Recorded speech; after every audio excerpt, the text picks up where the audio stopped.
پچھلے 2 خطبات گزر چکے ہیں۔ ہم نے جناب محمد رسول اللہ صلی اللہ علیہ وسلم کی اسراء اور معراج کے سفر کا تذکرہ کر رکھا ہے۔ پچھلے خطبہ میں نے عرض کی تھی کہ جناب محمد رسول اللہ صلی اللہ علیہ وسلم جناب ابراہیم علیہ السلام سے ملاقات فرماتے ہیں،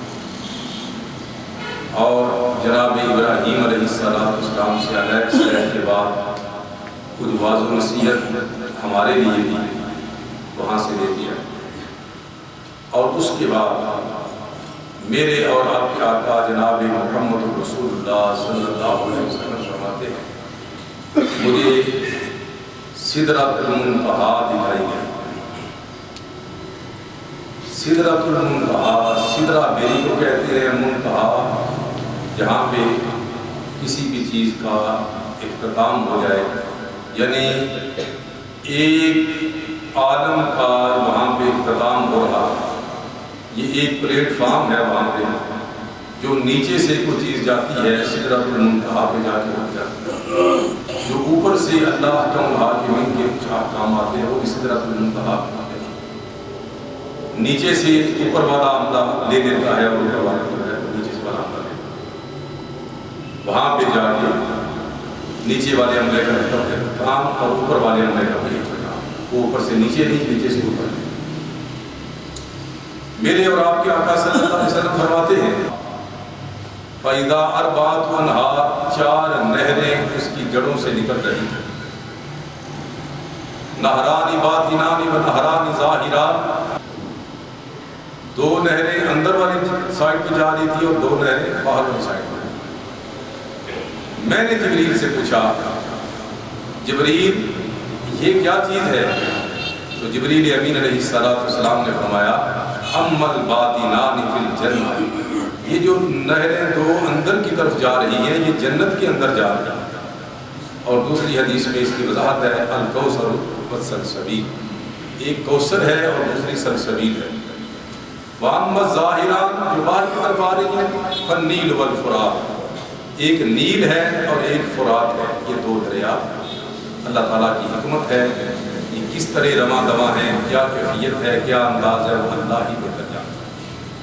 تو بہرحال لنریہ من آیاتنا، اللہ تعالیٰ نے اپنے عجائبات کی قدرت دکھانے تھا۔ پھر فرمایا فَإِذَا نَبِقُوهَا، اس کے میں نے پھل کو دیکھا، بیروں کو دیکھا، تو مثل قلال حجر، تو حجر کے مٹکوں کی طرح، اور وَإِذَا بَرَقُوهَا، میں نے اس کے پتوں کو دیکھا تو كَآذَانِ الْفِيَلَ، جس طرح ہاتھیوں کے بڑے بڑے کان ہوتے ہیں اس طرح اس کے پتے، اور اس کی تعریف، خوبصورتی اور اس کی منظر کشی میں نہیں بیان کر سکتا۔ میرے آقا فرمایا کہ کیا کیفیت تھی، کیا وہاں پہ منظر تھا، کیا رب العالمین نے وہاں پہ اس کا حسن جو ہے وہ وعدہ کیا ہوا تھا، اور لمحہ بدمہ اس کا حسن بدل جاتا ہے، کیفیت بدل جاتی ہے، اور پہلے سے بھی زیادہ حسین منظر بن جاتا ہے۔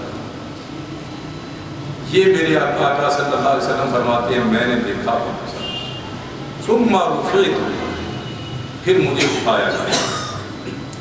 یہاں آپ ذرا ایک بات سمجھیں گے کہ پہلے کیا تھا، وسائل ابی جبریل امین علیہ السلام کے لے کر چلے، جبریل امین لے کر چلے، پہلا آسمان، دوسرا آسمان، 7واں آسمان، جبریل امین مجھے لے کر چلے۔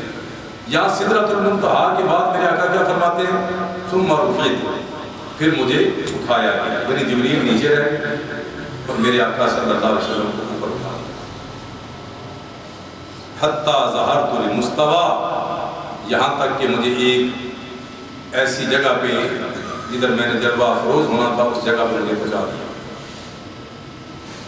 وزٹر روم کہہ لیں، ایک بہترین پروٹوکول کے ساتھ نبی صلی اللہ علیہ وسلم فرماتے ہیں مجھے وہاں پہ ٹھہرا دیا، اور پھر کیا ہوا، اسمع فیہ صریف الاقلام، وہاں میں اس قدر قریب تھا اللہ تعالیٰ کے ان ملائکہ کے جو بہت اللہ کے قریبی ہیں اور بنی آدم کی ہر چیز کو نوٹ کر رہی ہے، فائنل نوٹ ہے۔ فائنل ریکارڈ میں جمع ہو رہا ہے، وہاں پہ میں نے ان کے قلموں کے چلنے کی آوازوں کو سنا۔ یہ میں بارہا گزارش آپ سے کر چکا ہوں کہ جس قدر بھی ہمارے لکھنے کا جو ہے نظام جدید ترین ہو جائے، یہ نقل ہے اور اصل میرے اللہ کے پاس ہے۔ ہمارے آج کے کمپیوٹر بتاتے ہیں کی بورڈ پہ جب انگلیاں چلتی ہیں تو ٹھک ٹھک کی آواز آتی ہے، تو اس میرے رب کا نظام کیسا ہوگا؟ فرمایا ان کے لکھنے کی آواز جو پیدا ہو رہی تھی، اس آواز کو میں نے سنا۔ ثم فرض علی 50 صلاۃ فی کل یوم و لیلہ، پھر میرے اوپر اللہ تعالیٰ نے 50 نمازیں ایک دن اور رات 24 گھنٹوں میں فرض کر دی۔ یہ آپ کو پتہ ہی ہے، بار بار نبی مکرم صلی اللہ علیہ وسلم موسیٰ علیہ السلام کی مشاورت سے جاتے رہے، آخر کار 5 رہ گئے۔ اب یہاں سوال پیدا ہوتا ہے کہ آیا اللہ تعالیٰ کو جناب محمد صلی اللہ علیہ وسلم نے دیکھا ہے یا نہیں دیکھا ہے؟ تو اس معاملہ میں 2 نظریے ہیں۔ ایک تو یہ ہے کہ جناب محمد رسول اللہ صلی اللہ علیہ وسلم کے ساتھ رب تعالیٰ نے ملاقات کی بغیر کسی پردے، یہ نظریہ ہے۔ اور دوسرا یہ ہے کہ ایسا نہیں ہو سکتا، اللہ تعالیٰ نے وہاں پہ اپنا دیدار نہیں کرایا، بلکہ لِنُرِيَهُ مِنْ آيَاتِنَا، اپنے عجائبات قدرت دکھائے۔ تو یہ دوسرا نظریہ بالکل صحیح ہے۔ پہلا نظریہ جو ہے قرآن کے بھی خلاف ہے اور رسول اکرم صلی اللہ علیہ وسلم کے کچھ فرامین کے بھی خلاف ہے۔ عام طور پہ وَلَقَدْ رَآهُ بِالْأُفُقِ الْمُبِينِ وَلَقَدْ رَآهُ نَزْلَةً أُخْرَىٰ عِنْدَ سِدْرَةِ الْمُنتَهَىٰ عِنْدَهَا جَنَّةُ الْمَأْوَىٰ إِذْ يَغْشَى السِّدْرَةَ مَا يَغْشَىٰ۔ یہ آیات پڑھ کے کیا بتایا جاتا ہے؟ وَلَقَدْ رَآهُ نَزْلَةً، دوسری مرتبہ سدرۃ المنتہا کے پاس دیکھا۔ تو میرا سوال ہے کہ پہلی مرتبہ کدھر دیکھا ہے؟ یہ دوسری مرتبہ کی بات ہے۔ لقد رآہ نزلۃ اخری، دوسری مرتبہ دیکھا، تو پہلی مرتبہ اللہ کو کدھر دیکھا تھا؟ اس کا مطلب ہے یہ بات ہے ہی نہیں صرف وَلَقَدْ رَآهُ بِالْأُفُقِ الْمُبِينِ، افق مبین پہ دیکھا۔ حضرت مسروق بہت بڑے تابعی ہیں اور میری اور آپ کی اماں جان سیدہ زاکیہ مزکہ عفیفہ کائنات مریم اسلام صلوات اللہ علیہ وسلم ان کے شاگرد خاص ہیں۔ کچھ مسائل پوچھنے کے لیے حاضر خدمت ہوئے تو یہ بھی سوال کر دیا کہ اللہ کے رسول صلی اللہ تعالیٰ علیہ وسلم نے معراج والی رات اللہ تعالیٰ کو دیکھا تھا؟ تو اماں جی فرماتی ہیں مسروق، جو بندہ یہ کہتا ہے کہ ان محمد صلی اللہ علیہ وسلم لا رأى ربہ لیلۃ المعراج، جو بندہ کہتا ہے کہ معراج کی رات محمد صلی اللہ علیہ وسلم نے بنفس نفیس اللہ کو دیکھا ہے، قد افترا علی اللہ فریۃ، اس نے اللہ تعالیٰ پہ بہت بڑا بہتان باندھا ہے۔ حضرت مسروق کہتی ہے یہ بات سننے کے بعد میں ذرا سنبھل کے بیٹھ گیا اور میں نے کہا اماں جان مجھے بولنے کی اجازت ہے؟ فرمایا ہاں کرو سوال۔ تو عرض کرتے ہیں وَلَقَدْ رَآهُ بِالْأُفُقِ الْمُبِينِ وَلَقَدْ رَآهُ نَزْلَةً أُخْرَىٰ، اس سے کیا مراد ہے؟ افق مبین پہ دیکھا، دوسری مرتبہ سے تو کہا کہ تو اماں جی کہتی ہیں تم تو آج مجھ سے سوال کر رہے ہو، میں نے سب سے پہلے ان آیات کے متعلق جناب محمد صلی اللہ علیہ وسلم سے خود سوال کیا کہ آقا اس سے کیا مراد ہے؟ تو نبی مکرم صلی اللہ علیہ وسلم نے فرمایا اس سے مراد حضرت جبریل امین علیہ السلام۔ پتہ نا پہلی وحی جب آئی تو آپ صلی اللہ علیہ وسلم پریشان تھا، جب وحی دوبارہ رک گئی کہ دوبارہ وہ لذت نہیں مل رہی تو پہاڑی کے دامن پہ چلے گئے کہ اس سے بہتر ہے کہ میں زندہ ہی نہ رہوں، صحیح بخاری شریف کے الفاظ ہیں۔ تو اچانک اللہ کے فرشتے نے آسمان سے آواز دی کہ محمد صلی اللہ علیہ وسلم انا جبریل وانت رسول اللہ حقا، میں جبریل امین ہوں، میری طرف دیکھیے اور میں خوشخبری دیتا ہوں آپ اللہ کے سچے رسول ہیں۔ پھر آپ صلی اللہ علیہ وسلم صلی اور شفیع پہلی مرتبہ تو تب دیکھا جب وہی دیکھا آتے جاتے اصلی صورت میں دیکھا۔ اور کیسے دیکھا؟ نبی مکرم فرماتے ہیں اس نے پورے آسمان کے افق کو گھیر لیا. اس قدر جسامت تھی جناب جبریل امین علیہ السلام. 600 پروں والے سید الملائکہ اس وقت دیکھا. اور دوسری دفعہ کب دیکھا؟ عند سدرۃ المنتہی نزلۃ اخری. دوسری مرتبہ دیکھا سدرۃ المنتہی کے پاس دیکھا. تو یہاں بھی جبریل امین علیہ السلام نے اپنی اصلی شکل میں اللہ کے حکم سے آپ کو اپنا بس یہ 2 مرتبہ رسول اکرم صلی اللہ تعالی علیہ وسلم کو جبریل امین علیہ السلام نے اپنا آپ دکھایا. اور اکثر جبریل امین علیہ السلام پردہ میں آیا کرتے اور کبھی کبھی کسی اور بندے کی اجنبی کی شکل میں آیا کرتے حدیث جبریل کے اندر. اور کبھی کبھی حضرت دہیہ کلبی رضی اللہ تعالیٰ عنہ کی شکل و صورت اختیار کر کے آیا. حضرت دہیہ کلبی رضی اللہ تعالیٰ عنہ میرے آقا صلی اللہ علیہ وسلم کے بڑے ہی خوبصورت ترین سے آتے. تو یہ مختلف کیفیات تھی وحی کی، لیکن اصلی شکل و صورت صرف 2 مرتبہ نبی مکرم صلی اللہ علیہ وسلم نے جبریل امین کی. لہٰذا یہ کہنا کہ نبی مکرم صلی اللہ علیہ وسلم کے ساتھ بنفس نفیس اللہ تعالیٰ کی ملاقات ہوئی اور راز و نیاز کی باتیں ہوئی اور 2 یار بن گئے، میرے دوستوں یہ کیا ہے؟ یہ دین نہیں ہے. عبد اور معبود کا فرق ہے، اس کو تو نہ مٹنے دیں. میرا اور آپ کا ایمان اسی ڈور کے ساتھ منسلک ہے. محمد صلی اللہ علیہ وسلم کا کلمہ جب پڑھتے ہیں، دوسرا کلمہ پڑھے بڑا جو ضرورت ہوتی ہے ایمان کا اظہار کے لیے اور ایمان کی تجدید کے لیے اور لوگوں کو دکھانے کے لیے کہ میں ایماندار ہوں، وہ شہادت والا کلمہ کیا ہے؟ اشہد ان لا الہ الا اللہ وحدہ لا شریک لہ واشہد ان محمدا عبدہ ورسولہ. جب تم اپنے رسول کی عبدیت کا، اللہ کے بندہ ہونے کا اقرار ہی نہیں کرو گے تم تو مسلمان ہی نہیں رہتے. لہٰذا جب وہ آپ صلی اللہ علیہ وسلم تشریف لے گئے تب بھی آپ سبحان الذی اسری بعبدہ اوپر گئے تو تب بھی آپ نیچے آئے تو تب بھی آپ. یہ ہمیں سوچنا چاہیے. اور اماں عائشہ صدیقہ رضی اللہ تعالیٰ عنہ نے کس قدر کتنے بڑے جملے فرمائے کہ جو بندہ کہتا ہے کہ محمد صلی اللہ علیہ وسلم نے اللہ کو نفس نفیس دیکھا ہے، ظاہر یہاں سے کیا ہے اس کا مطلب کیا ہے؟ اس نے اللہ پہ بہتان لگایا ہے. حضرت ابو موسیٰ اشعری رضی اللہ تعالیٰ عنہ فرماتے ہیں قاما فینا رسول اللہ صلی اللہ علیہ وسلم خطیبا یوم. ایک دن جناب محمد صلی اللہ علیہ وسلم نے واضح نصیحت فرمائی. 5 باتیں بتائیں. ایک یہ کہ اللہ تعالیٰ سوتا نہیں. ان اللہ عز و جل لا ینام ولا ینبغی لہ ان ینام. کہ اللہ تعالیٰ سوتا نہیں ہے، اس کے لائق ہی نہیں ہے، اس کو زیبا ہی نہیں ہے. اور یرفع القسط و یقفض فی روایت یقفض القسط و یرفع. وہ ترازو کو اٹھاتا بھی وہی ہے اور جھکاتا بھی وہی ہے. اسی کے اختیار میں ہے. کسی کے نام اعمال میں یعنی نیکیاں درج کر دی اور کسی کے نام اعمال سے گناہ ہٹا. کسی اور کے پاس یہ اختیار نہیں ہے. یاد رکھیں.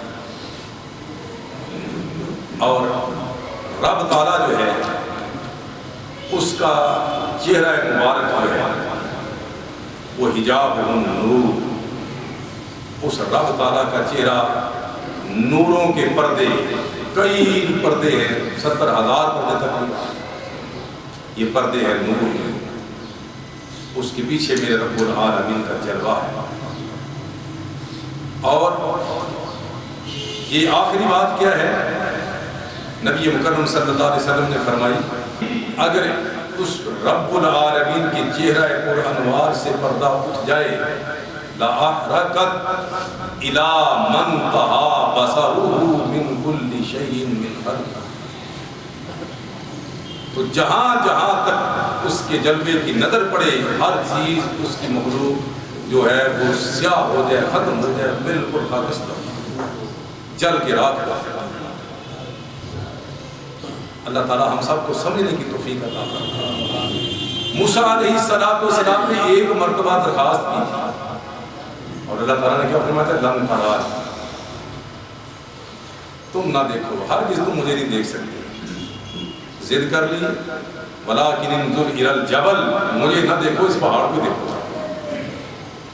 پھر پہاڑ کے اوپر تجلی کی، تو کیا ہوا؟ جعلہ دکا، پہاڑ ریزہ ریزہ ہو کے نیچے زمین بوس ہو، خر موسیٰ صاعقہ، اور موسیٰ علیہ السلام کی ایک چیخ نکل گئی اور اسی وقت بے ہوش ہو کے زمین پہ آ گیا۔ جب ہوش آیا مولا معاف کر دے، غلطی ہو گئی۔ اور اللہ کا قرآن کیا کہتا ہے؟ اماں جی نے یہ دلیل دی تھی، لا تدرکہ الابصار وہو یدرک الابصار وہو اللطیف الخبیر، لا تدرکہ الابصار وہو یدرک الابصار وہو اللطیف، کہ پوری کائنات کی آنکھیں مل جائیں، رب تعالیٰ کو اس دنیا کے اندر کوئی نہیں دیکھ سکتا، کوئی آنکھ بھی اللہ کو نہیں دیکھ سکتی ہے، وہو یدرک الابصار، اور وہ ساری آنکھوں کو دیکھنے والا، وہو اللطیف الخبیر، وہ بڑا ہی باریک بھی ہے، خوردبین میری اور آپ کی کیا، اس کی شیان شان جو ہے وہ اپنی شیان شان جو ہے وہ بڑی ہے اور ہر چیز کی خبر رکھنے والا۔ اس لیے اللہ کا قرآن بھی ایسے نظریے کا ساتھ نہیں دیتا، اور میرے آقا صلی اللہ علیہ وسلم کا فرمان بھی ایسے نظریے کا ساتھ نہیں دیتا۔ بھائی یہ تو ایمان کا حصہ ہے، جو اللہ فرمائے وہ مانو، جو رسول فرمائے وہ۔ میں کس سے کہانیاں، آپ کس سے کہانیاں سناتے رہے، ایسے ہوا ویسے ہوا، کہیں ہو رہے تھی، کہیں ملکوت تھے، کہیں فلاں تھا، کہیں فلاں تھا، نعوذ باللہ، تو چھلکا جو ہے وہ حور نے پھینکا ہوا تھا وہ کیلے کا، اور نبی صلی اللہ علیہ وسلم پھسلے، نعوذ باللہ من ذالک۔ جناب عبد القادر جیلانی نے آگے کندھا دیا، کیا اللہ تعالیٰ معاف فرمائے، اللہ تعالیٰ ہم سب کو ہدایت نصیب فرمائے۔ یہ تو ہدایت کے لیے ہے، یہ واقعہ معراج سارے ہمارے ایمان کی تجدید کے لیے ہے، نہ کہ ہم ایمان کی پٹی سے اکھڑ دیں۔ اللہ تعالیٰ ہدایت نصیب فرمائے۔ نبی مکرم صلی اللہ تعالیٰ علیہ وآلہ آلہ وصحبہ وبارک وسلم ارشاد فرماتے ہیں، مجھے 5 نمازیں دی اور 5 نمازوں کے ساتھ کچھ اور بھی دیا، وخواتیم سورۃ البقرہ، سورۃ البقرہ کی آخری آیات دی۔ یہ 2 آیات ہیں، آخری 2 آیات سورۃ البقرہ کی۔ اللہ تعالیٰ نے پورا قرآن جبریل امین علیہ السلام کے ذریعے وحی کیا، اور یہ 2 آیات جو ہے یہ دستی عطا فرمائی۔ اور کہاں سے دی؟ میرے آقا فرماتے ہیں اللہ نے لوح محفوظ سے اپنے عرش کے نیچے سے خزانے سے نکال کے مجھے عطا فرمائی۔ یہ 2 آیات میرے محبوب میری طرف سے تحفہ دیا، اور یہ میرے محبوب کے لیے تو تحفہ تھا ہی تھا، ہمارے لیے بھی تحفہ ہے۔ جو بندہ، آج میں آپ سے درخواست کرتا ہوں ان 2 آیات کو یاد کرنے کا، جو خوش نصیب پہلے سے یاد کیے ہوئے ان کو مبارکباد کی حقدار ہے، لیکن جو نہیں یاد کر سکے ان کو چاہیے کہ یاد کریں، آج سے یاد کرنا شروع، آمن الرسول سے شروع، فانصرنا علی القوم الکافرین تک یہ 2 آیات نہ پڑھیں۔ جو بندہ رات کو یہ 2 آیات پڑھ کے سو جاتا ہے، میرے محبوب فرماتے ہیں صبح تک یہ 2 آیات اس کو کافی ہوتا ہے۔ جو صبح جو ہے نماز کے بعد یہ 2 آیات، ان 2 آیات کی تلاوت کر لیتا ہے، رات تک یہ دونوں آیات اس کو کافی ہوتا ہے۔ کوئی مصیبت، کوئی پریشانی، کوئی دکھ، کوئی تکلیف، اللہ تعالیٰ حفاظت فرمائے، حفاظتی بند لگ جاتے ہیں۔ تو کتنی قیمتی یہ آیات ہے، یہ تحفے میں رب تعالیٰ نے ہمارے لیے اپنے محبوب صلی اللہ علیہ وسلم کو معراج میں ملا دیا۔ اور اس کے بعد میرے محبوب صلی اللہ علیہ وسلم کو رب تعالیٰ نے فرمایا، اے میرے محبوب ایک اور تحفہ دیتا ہے، آپ کی امت میں سے کوئی شخص چاہے جتنا بھی گناہ گار ہو، چاہے جتنا بھی سیاہ کار ہوگا، لیکن میرے ساتھ اس نے ذرہ بھر بھی شرک نہیں کیا، اس کو بھی میں معاف کر دوں۔ اب میں اور آپ خوش ہو جائیں اسی بات پہ کہ شرک تو ہم نہیں کرتے، بے شک ہمیں شرک کی ڈیفینیشن کی علم نہ ہو، میری بات سمجھ رہے ہیں؟ یہ جو 5 وقت کی نماز ہے نا، اس کو چھوڑنا بھی شرک ہے۔ اقیموا الصلاۃ ولا تکونوا من المشرکین، میں نہیں کہتا، قرآن کہہ رہا ہے۔ اور من ترک الصلاۃ متعمدا فقد کفر، جس بندے نے جان بوجھ کے کوئی بھی نماز فرض چھوڑ دی وہ کیا ہے؟ اس نے کفر کیا ہے۔ تو اس طرح کے جو معاملات ہوں گے اللہ تو فرماتے ہیں جس کے اندر شرک نہ ہو اس کو معاف کر دوں، اور میں خالی توحید ہی اٹھائی پھروں اور مجھے پتا بھی نہیں توحید کیا ہے۔ بھائی میں اگر اپنی خواہشات کا پجاری ہوں تو تب بھی تو مشرک ہوں نا۔ اس سے بڑا شرک کیا ہے؟ جس بندے نے اپنی خواہش نفس کو اپنا مشکل کشا بنا دیا۔ یہ بھی اللہ کا قرآن کہہ رہا ہے، میں تو اپنی طرف سے نہیں کہہ رہا۔ شرک کو سمجھے پھر دیکھیں اللہ تعالیٰ اس سے ہمیں محفوظ فرمائے۔ ریاکاری بھی شرک ہے، شرک اصغر، کہ لوگ کہیں کہ بڑا ہی نمازی ہے، لوگ کہیں کہ بڑا ہی علم ہے اس کے بعد، اور یا لوگ کہیں بڑا ہی عبادت گزار ہے، لوگ کہیں کہ بڑے ہی حج کی جو ہے، لوگ کہیں کہ اللہ کے راستے میں بڑی سخاوت کرتا ہے۔ نہیں، یہ بھی شرک اصغر کی اصغر ہو یا اکبر ہے تو شرک نہیں ہے۔ تو اللہ کیا فرما رہے ہیں میرے محبوب صلی اللہ علیہ وسلم؟ جس بندے نے آپ کی امت میں سے شرک نہیں کیا ہوگا، باقی جتنے بھی گناہ ہوں گے میں اس کو معاف کر دوں گا۔ آگے معافی کی ڈیفینیشن بھی نہیں ہے، یاد رکھیے، تو اللہ کو اختیار ہے نا۔ جو بندہ ساری عمر لوگوں کے حقوق ہی مارتا رہا پھر کہے کہ سیدھا میں جنت کی فرنٹ سیٹ پہ ہو گیا، میں مشرک نہیں ہوں، یہ بھی سوچیے کہ اللہ کے رسول صلی اللہ علیہ وسلم کا فرمان کیا ہے؟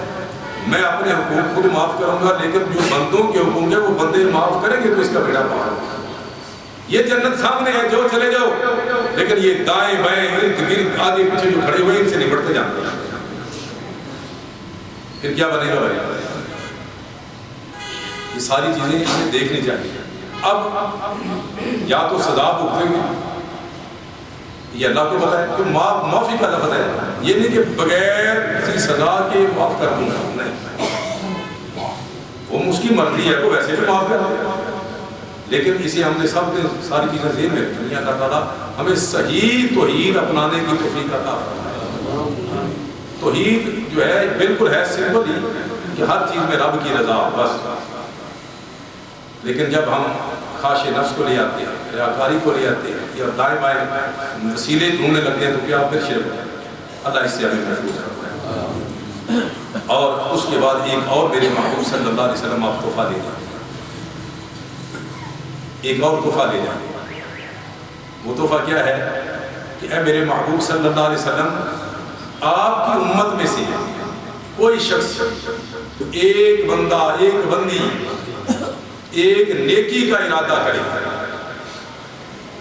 کوئی بندہ اور بندی آپ کی امت میں سے نیکی کا ارادہ کرتا ہے لیکن نیکی کر نہیں سکا، رہ گیا ہے کسی وجہ سے، تو اس کو اس کے نامہ اعمال میں رب تعالیٰ ایک نیکی لکھ دے، نیکی کے ارادے سے، محض ارادے سے نیکی کو کر نہیں سکا، جو میں نے اس کے نامہ اعمال میں ایک نیکی لکھی۔ اور پھر جو بندہ نیکی کا ارادہ کرے پھر کر گزرے، اس کے لیے 10 گنا زیادہ اجر اللہ تعالیٰ عطا فرمائے۔ اور ایک بندہ جس نے برائی کا ارادہ کیا اور برائی کر نہیں سکا، اللہ نے اس کو محفوظ کر دیا، اللہ تعالیٰ سب کو محفوظ فرمائے، لیکن اس کے نامہ اعمال میں نیکی کی طرح ایک برائی نہیں کی جاتی۔ یہ اللہ کی کتنی بڑی عنایت ہے۔ میرے محبوب یہ بھی تحفہ دیتا ہے، اس کے نامہ اعمال میں جس بندے نے برائی کا ارادہ کیا تھا لیکن کسی وجہ سے کر نہیں سکا، اس کے نامہ اعمال کو صاف رکھوں گا، ایک برائی نہیں رکھوں گا نیکی کی طرح۔ اور اس کے بعد جو بندہ برائی کا ارادہ کرے اور پھر کر گزرے، اس کے نامہ اور قائم ہو جائے اس میں، تو اس کے نامہ اعمال میں 10 برائیاں نہیں، صرف ایک برائی نہیں۔ اور آپ کو پتہ ہے یہ کرام کاتبین جو ہیں کھڑے ہوئے ہمارے، یہ اللہ کے وہ مووی میکر ہیں جن کا نہ کمپیوٹر خراب ہوتا ہے نہ لائٹ جاتی ہے، یہ میرے رب کا خود کار نظام ہے، کرام کاتبین۔ یہ ایک میری نیکیوں کے اوپر فوکس ہے، ایک میری برائیوں کے اوپر فوکس ہے، اس نے کیا ہوگا۔ اور جب کوئی برائی بندہ کرتا ہے نا، نیکی کا ارادہ کرتا ہے تو فرشتہ فوراً اللہ کے اوپر سے نیکی کرتا ہے، اور نیکی کر گزرے تو 10۔ لیکن برائی جب کرتا ہے بندہ کرنے لگتا ہے تو دوسرا فرشتہ کہتا ہے لکھی نہ یار، ابھی اس نے کی تو نہیں نا، ہو سکتا ہے باز آ جائے، اور اگر کر گزرتا ہے تو کہتا ہے ذرا انتظار کر لے، ہو سکتا ہے توبہ ہی کر لے جا، لیکن پھر جب نہیں اصرار کر لیتا ہے، نہیں کرتا، تو پھر ایک ہی برائی نکل جاتی ہے۔ کس قدر میرے رب کی عطا ہے، کس قدر رحمتیں ہیں۔ پھر میرے محبوب صلی اللہ تعالیٰ علیہ وسلم فرماتے ہیں مجھے اسی مقام پہ سدرۃ المنتہا کے واقعات آگے پیچھے ہو سکتے ہیں، لیکن اسی مقام پہ 3 جام دیے گئے، ایک شراب کا جام، ایک دودھ کا جام اور ایک شہد کا جام۔ اب 3 جام میرے سامنے رکھے گئے، فاخترت اللبن، تو میں نے دودھ کو پسند کیا، میں نے پکڑ کے تو نبی مکرم صلی اللہ تعالیٰ علیہ وسلم پہلے شراب کا ذکر ہے، پھر دودھ کا ذکر ہے، اور پھر آخر میں جو ہے وہ شہد کا ذکر ہے۔ درمیان میں کیا چیز ہے؟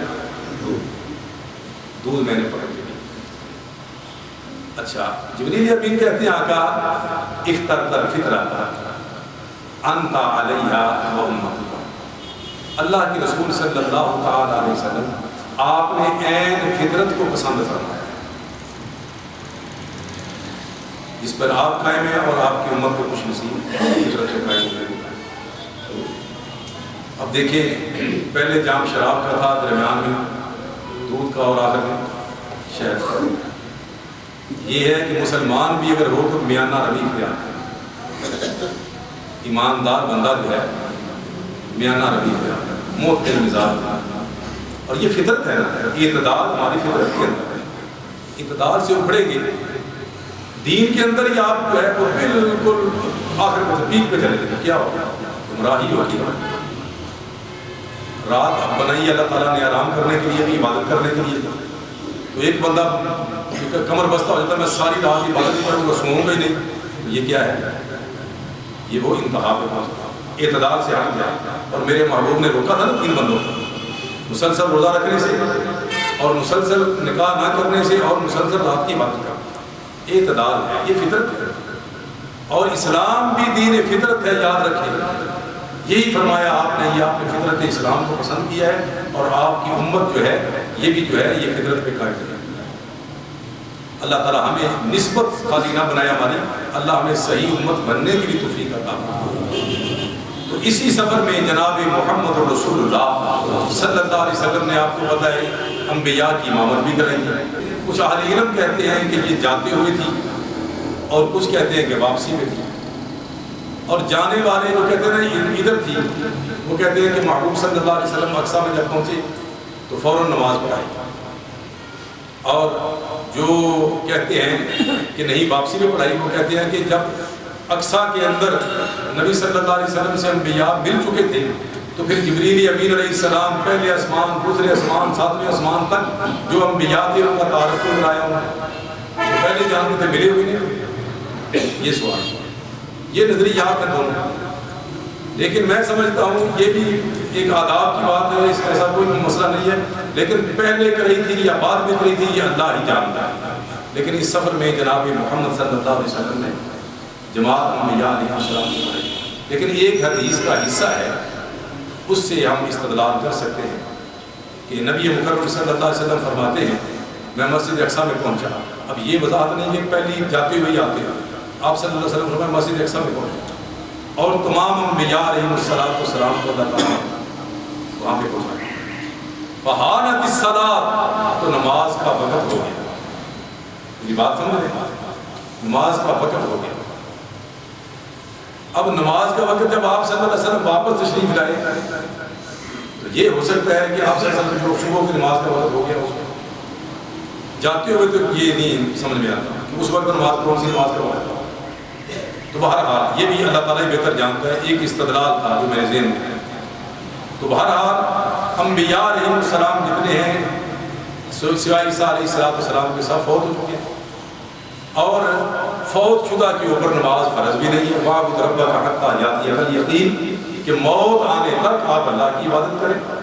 تو اس کا کیا مطلب ہوا کہ یہ سارے کا سارا سفر معراج معجزہ ہے، اور معجزہ جو ہوتا ہے اس کو دلیل نہیں بنایا جا سکتا، یہ ہر چیز یہ انوکھی ہے، اس میں ہر چیز انوکھی ہے اس معجزے کے اندر، اس لیے نماز کا پڑھنا اعزازی طور پہ یہ بالکل درست ہے۔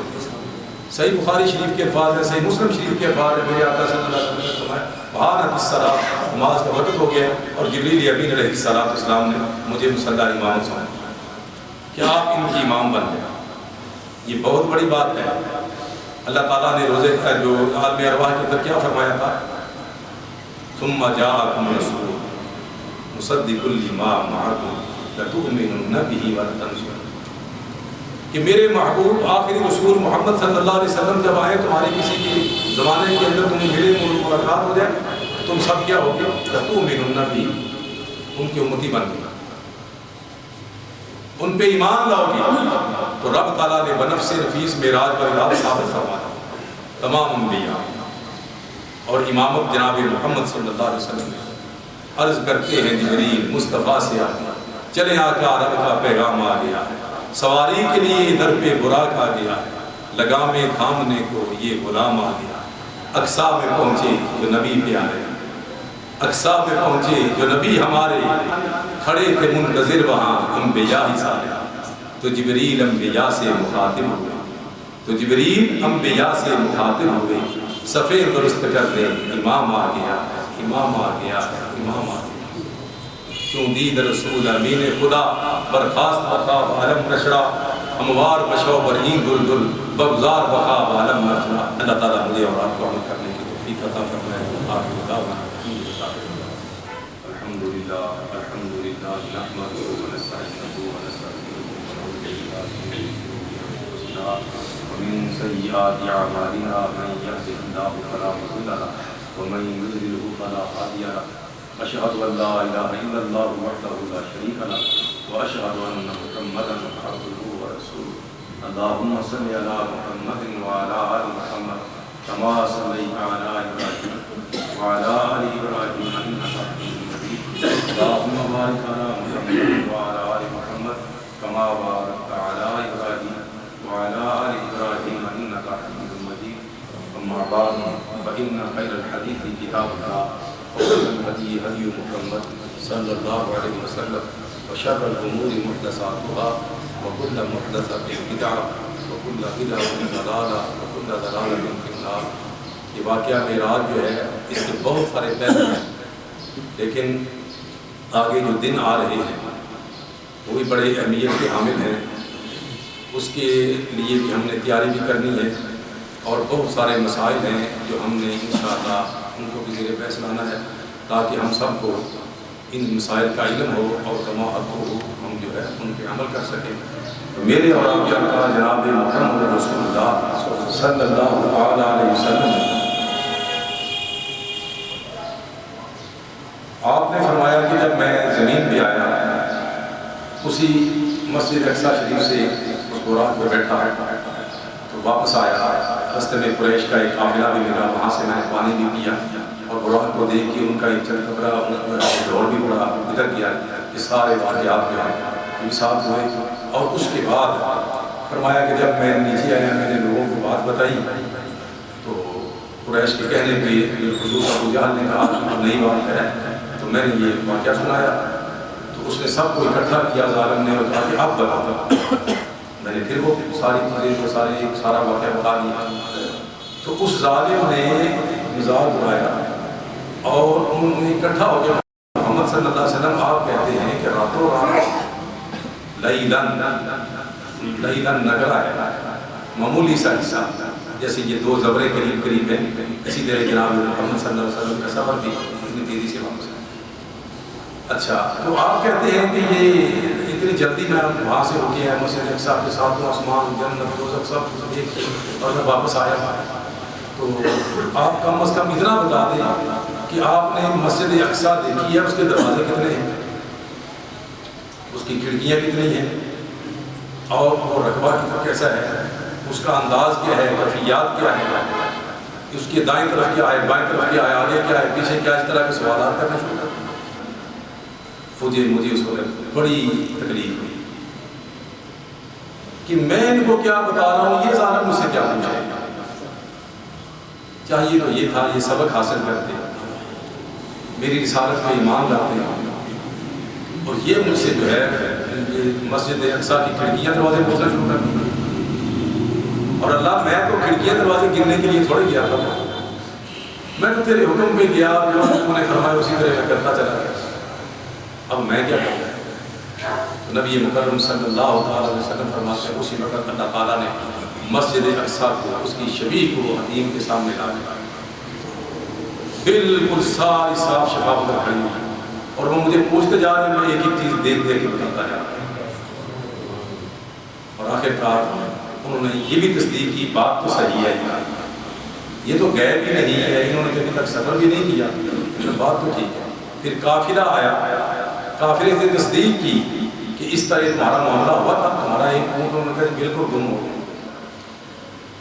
اور وہ بھی بالکل تصدیق انہوں نے کی۔